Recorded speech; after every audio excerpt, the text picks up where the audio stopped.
په کابل کې د بل ښاري بدلون پیل.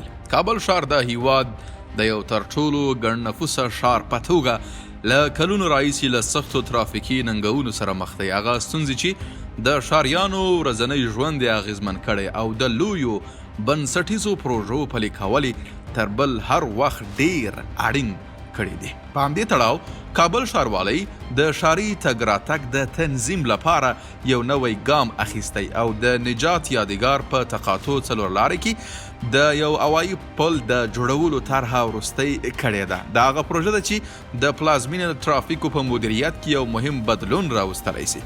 که تاسو د مهمو ښاري پروژو او زیربنایي بدلونونو په اړه د معلوماتو په لټه کې یاست نو هیر نه کړئ چې اوروج یوټیوب چینل سبسکرایب کړئ. د نجات هوایي پل د ښار د ودې او د وسایطو د زیاتوالي ځواب. د کابل ښاروالۍ د ښاري زیربناو د برخې رئیس انجینر احمد سیل په وینا د هوایي پل د کابل لوګر پر اصلي لاره جوړ سي او ډیزاین د ښار د اوسنیو او راتلونکو اړتیاو پر بنسټ سوی دی. د نفوسو زیاتوالی د نقلیه وسایطو په شمیر کې د پام وړ ډیرښت او د یو عصري او معیاري ترانسپورټي سیستم رامنځته کول د دې پروژې د پلي کېدو اصلي لاملونه دي. نوموړی ټینګار کوي چې د نجات یادګار د څلورلارې هوایي پل د کابل ښاروالۍ یو له لویو اساسي او ستراتیژیکو پروژو څخه ده چې د ښاري ترانسپورټي جوړښت په ښه کولو کې به مهم رول ولري. دا تقاطع د دوو حیاتي ترانزیتي دهلیزونو یعنی کابل لوګر او کابل جلال آباد د یو ځای کېدو په نقطه کې د موقعیت له امله تل د کابل ښار یو له تر ټولو ګڼه ګوڼې لرونکو ځایونو څخه پاتې سوی دی. هره ورځ زرګونه موټر له دې لارې تیریږي چې دا چاره د سختې ګڼه ګوڼې د اوږدو تم کېدلو د تیلو د زیات مصرف د تګ راتګ د لګښتونو د لوړېدو د هوا د ککړتیا او د ترافیکو په بهیر کې د بېنظمۍ لامل سوی ده. ښاریان او مسافر په ځانګړي ډول د ترافیکو د زیاتوالي په ساعتونو کې د وخت له ضایع کېدو او له ګڼو ستونزو سره مخ کېږي. هغه ستونزه چې له کلونو راهیسې یې بنسټیزې حل لارې ته اړتیا درلود. د ښار په نورو ګڼه ګوڼو لرونکو سیمو کې د ورته پروژو پلي کول. کابل ښاروالۍ پر دې پروژې سربیره د رباط محمد په سیمه کې هم د یو بل هوایي پل د جوړولو پلان تر کار لاندې لري. دا سیمه د کابل لوګر او کابل جلال آباد د دوو مهمو لارو په اوږدو کې پرته ده. د خپل ستراتیژیک موقعیت له امله تل د دروند ترافیک سره مخ وي او په هغه کې د بنسټیزو پروژو پلي کول د ښاري لومړیتوبونو څخه ګڼل کیږي. د تخصصي مطالعاتو پایلې او د اوسني تقاطع محدود ظرفیت.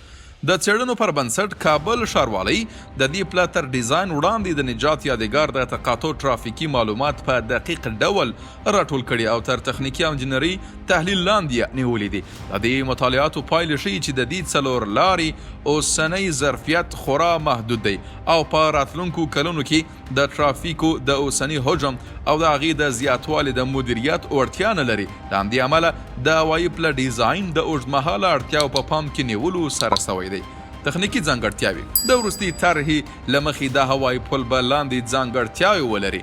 په هر لوري کې 3 عبوري کرښې، 3 تګ او 3 د راتګ لپاره.